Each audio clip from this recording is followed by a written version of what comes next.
In terms of the strategic relationship and the intelligence arrangements between India and the United States, to what extent is it premised on perhaps an expansionist or an expanding China and the Asia-Pacific region? You know, the ties between our two countries, the United States and India, go very, very far back. And so what we're continuing to see is a strengthening of that partnership and recognizing that the mutual interests of both of our countries are centered around peace, prosperity, freedom, and security.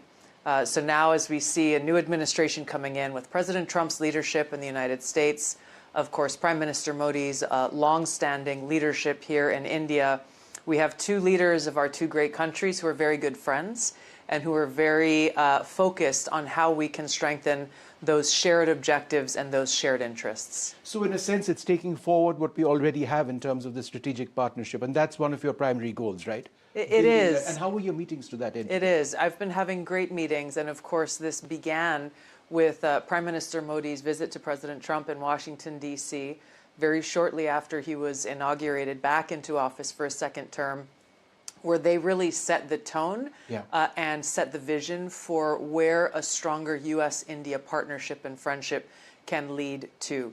And so my visit here is really predicated on the work that has already been done. And I've been having great conversations with my counterparts here in the Indian government. I just met with the Minister of Defense a few minutes ago, and looking forward to visiting with Prime Minister Modi here later today. And you met the Prime Minister in Washington as well some time back. How did that go? I mean, it was, we saw the pictures. It was great. I had the opportunity to meet him several years ago. It was good to see him again.